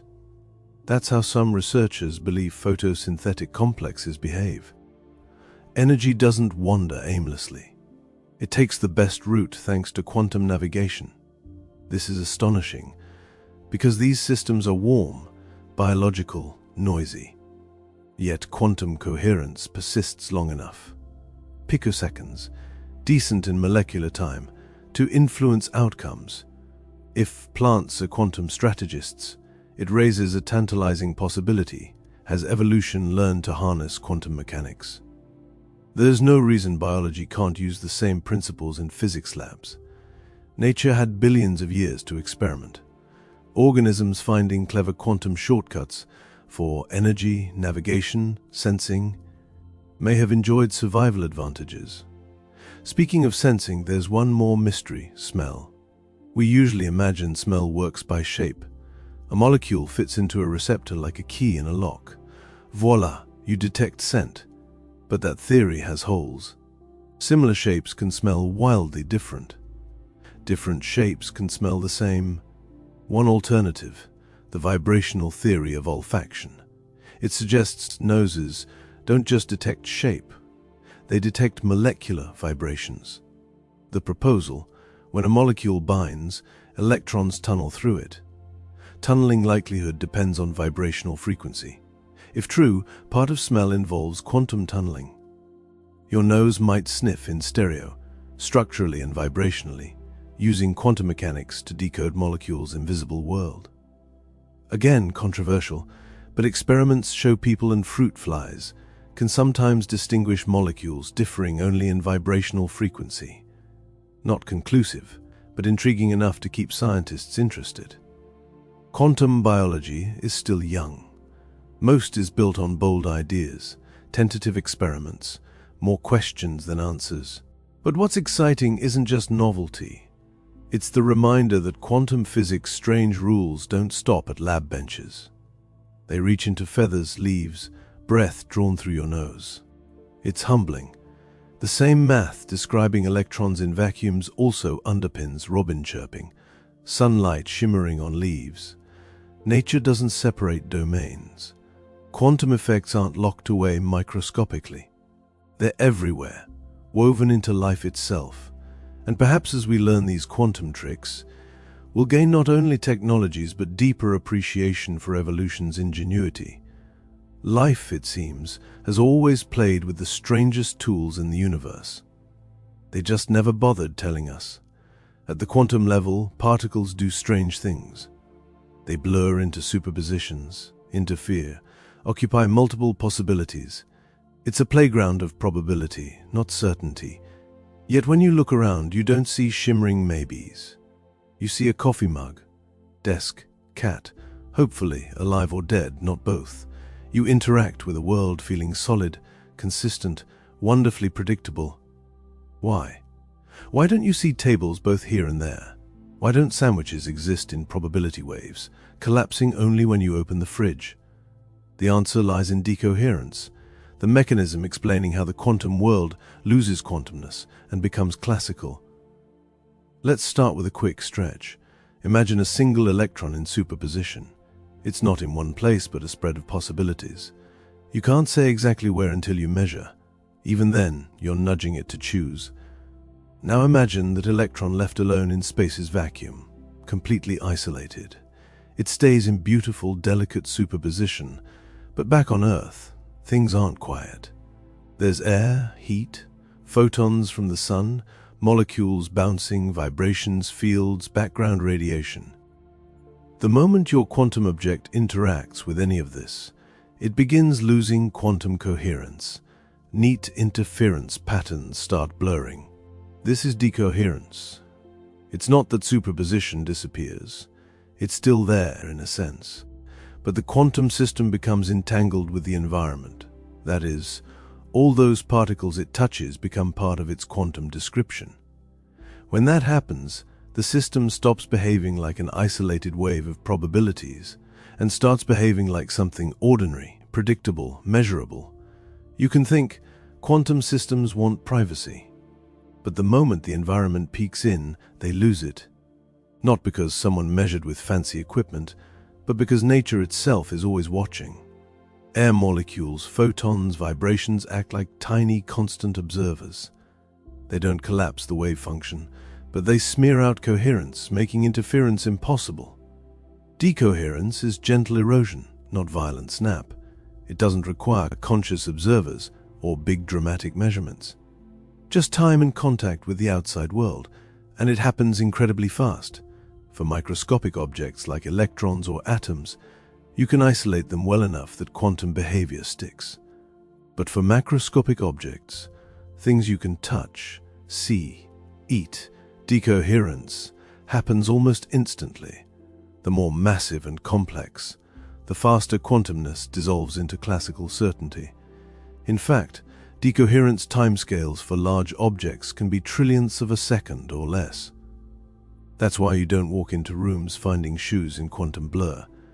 Interaction with the world already pinned them to definite states. In this way, decoherence doesn't destroy quantum superpositions. It hides them.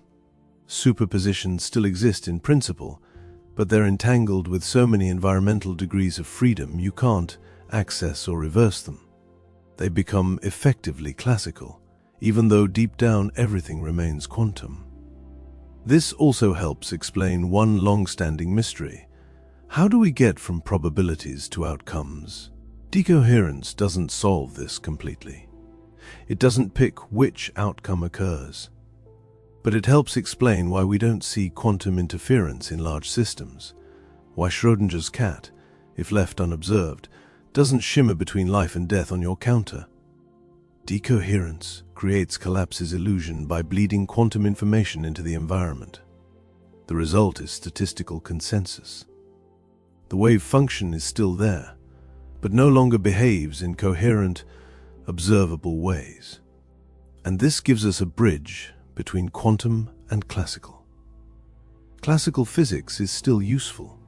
It's how we build bridges, launch rockets, bake soufflés. But beneath it all, the universe hums quantum rhythms.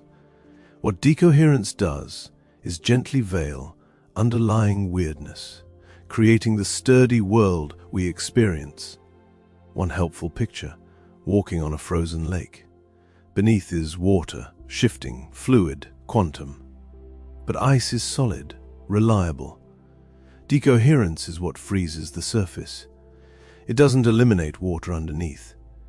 It keeps it out of reach. And the more connected an object to surroundings, the thicker that ice becomes. This also has practical consequences. Quantum computers fight decoherence constantly. Qubits are delicate. Even stray vibration or thermal fluctuation can collapse quantum behavior.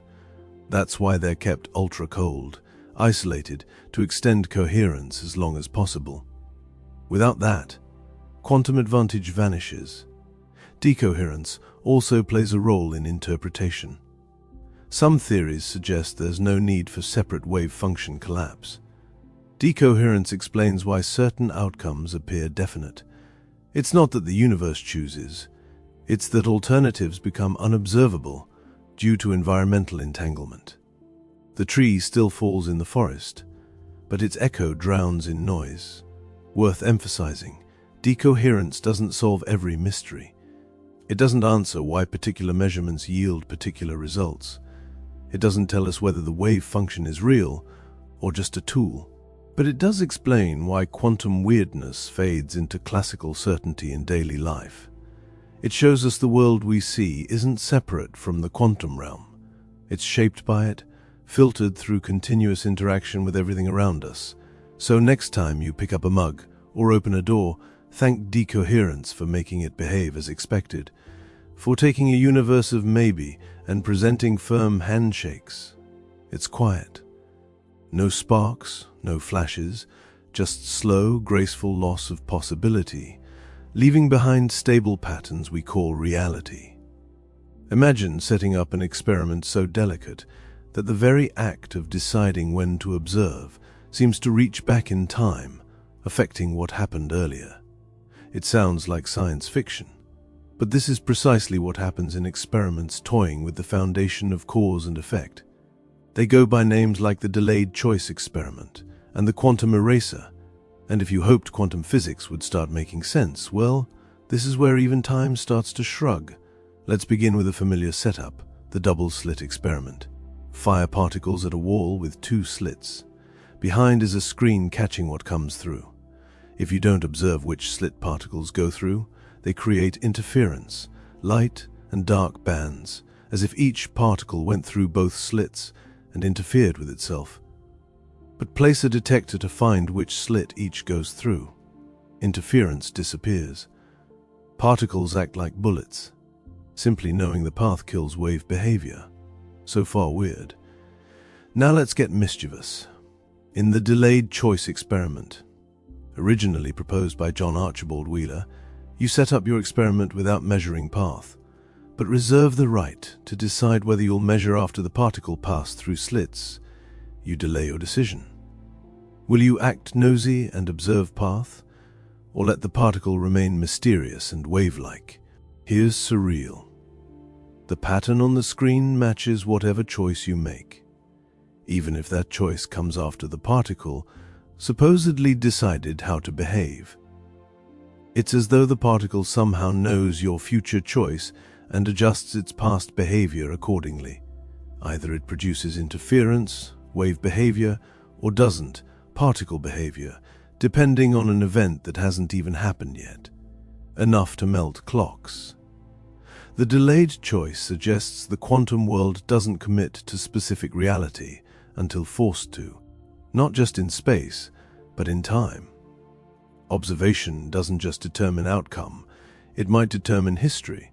Then quantum physicists said, let's make this weirder, enter the quantum eraser. In this twist, you mark particles so you could know which path they took, but then use a clever trick to erase that information after detection. And when you erase info after the fact, interference pattern comes back. Particles behave like waves again, retroactively, as if they never gave up uncertainty's ghost. This raises deeply unsettling ideas. Reality might not be finalized until all possible information is settled, not just detection moment, but also what we decide to do with that detection's information. It's like cosmic Schrödinger's cat stretched across time. Not only is the cat both alive and dead, but whether it was alive or dead depends on a decision made after you open the box. So what's going on? One tempting interpretation, information, not physical matter, is true currency. In the quantum world, outcomes aren't locked until you ask questions with answers. Until then, all possibilities remain entangled in hazy soup of maybe. That doesn't mean time travel is real or we can change the past. Rather, it suggests our usual picture of time as one-way street might not apply at quantum level. Events in quantum realm aren't chained by tidy links of cause and effect.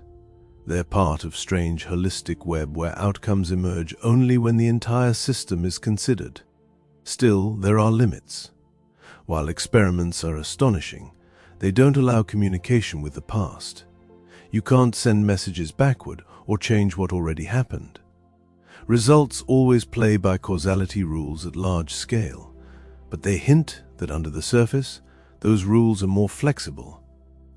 Some physicists describe it in terms of entanglement and correlation, not causation. The particle doesn't know your future.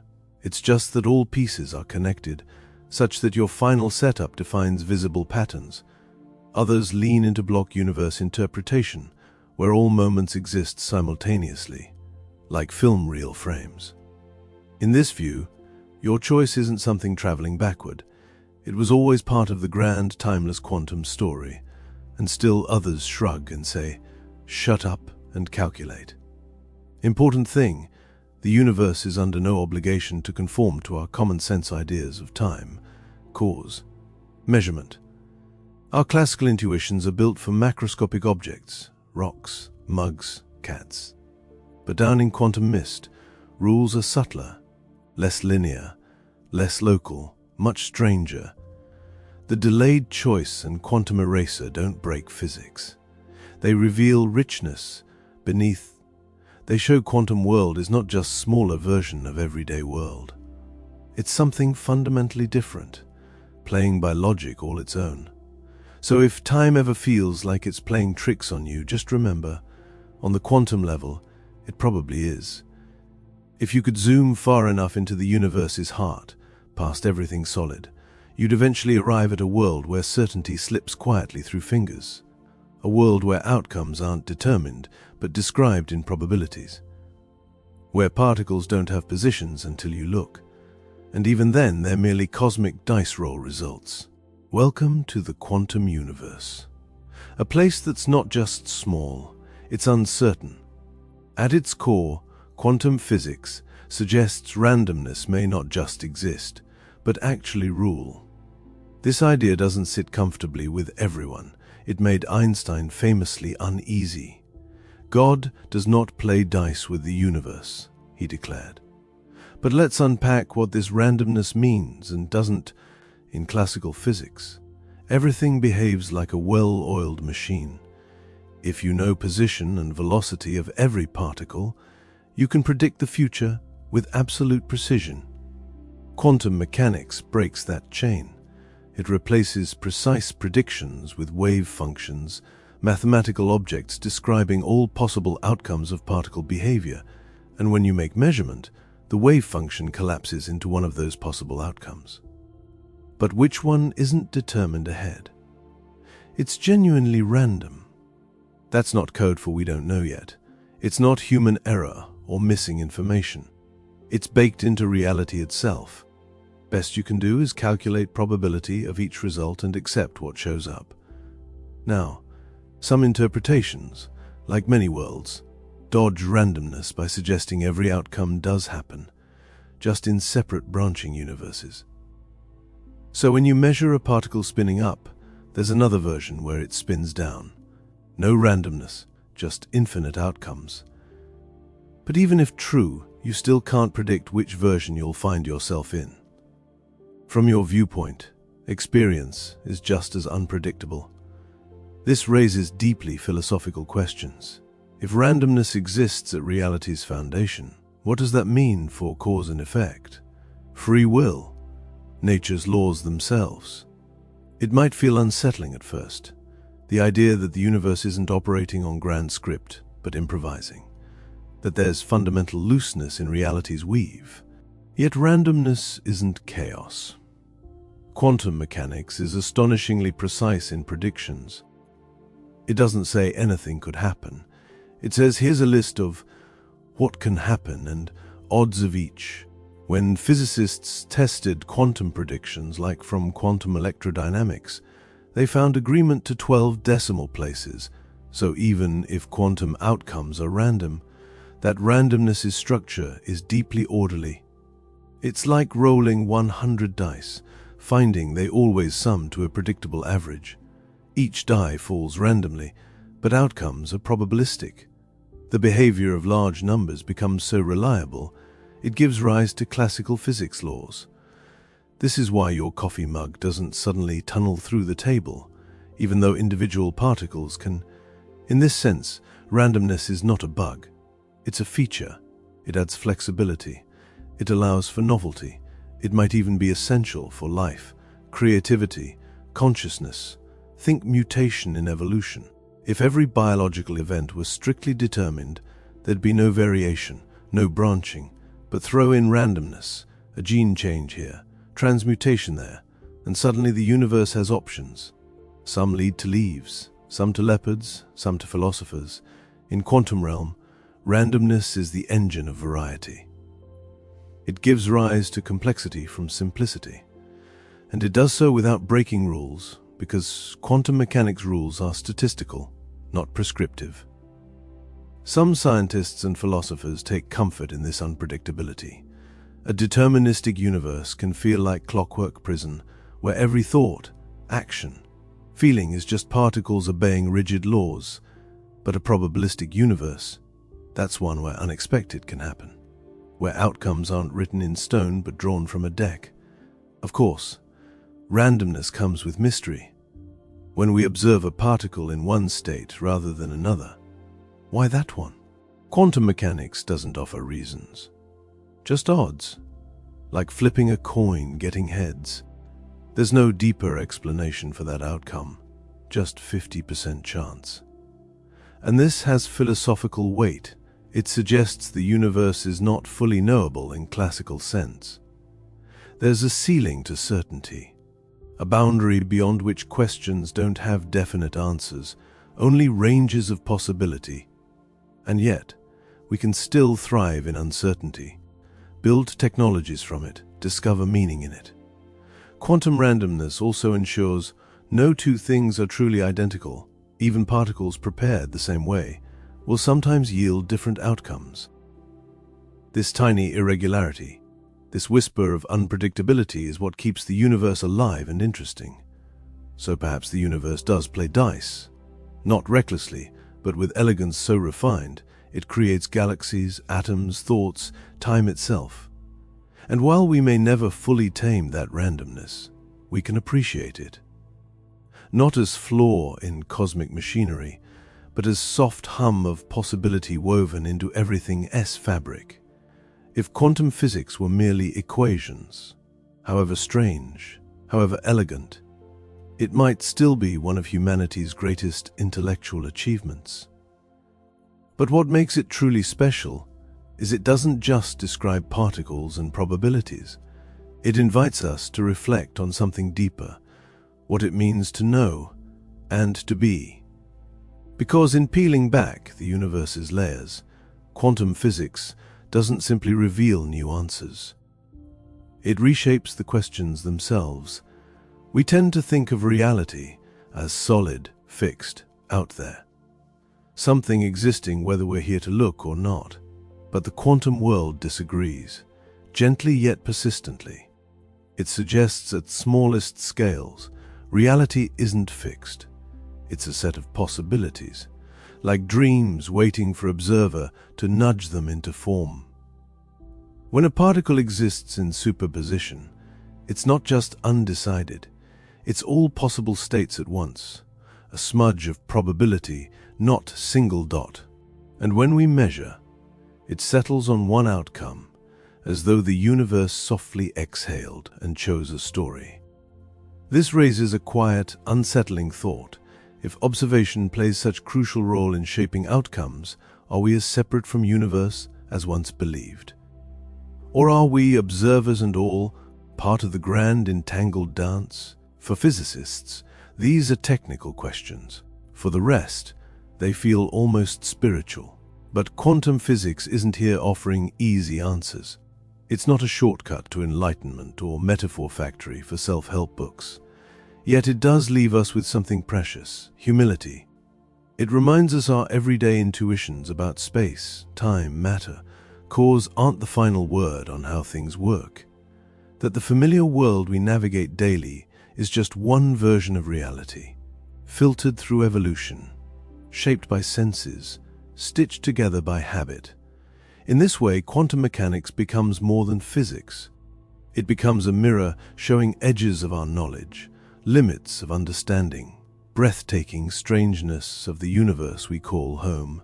Think of Schrödinger's cat, not as literal feline trapped in paradox, but as metaphor for how we live in uncertainty, for how we constantly juggle conflicting possibilities, half-knowns, almost certainties, whether waiting for medical test results, applying for jobs, or simply wondering if it'll rain. We exist quite often in quantum state of our own, hope and fear, expectation and doubt. Possibilities layered gently over each other until time or choice collapses the wave. And maybe that's the secret beauty of quantum mechanics.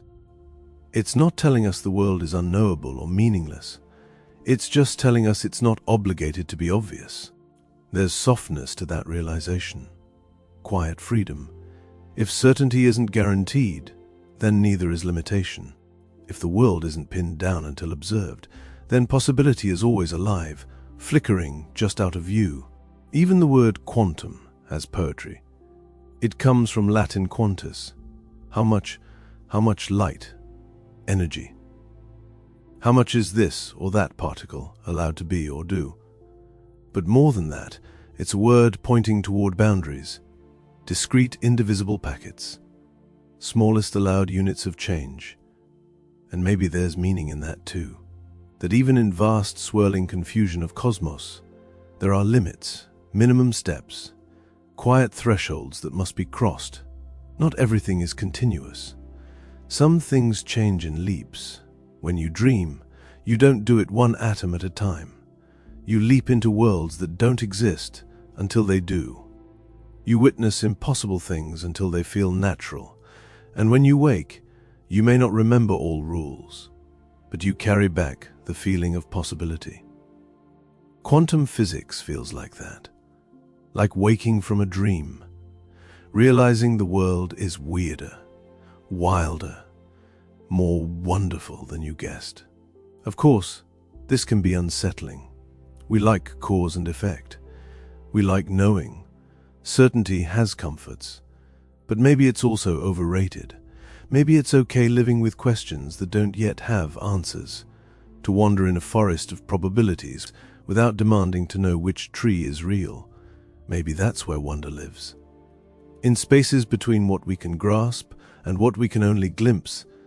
Physicist Richard Feynman once said, "I think I can safely say nobody understands quantum mechanics." He meant it as both joke and truth. Even those working with the math daily, building machines and models from its predictions, will admit quantum physics is not something you get in the usual way. It's something you accept, like a poem or dream. It works, it's precise, it's testable, and yet it refuses to be pinned down by ordinary logic. And maybe, just maybe, that makes it more honest. Because the universe was never obliged to be simple. It just had to be.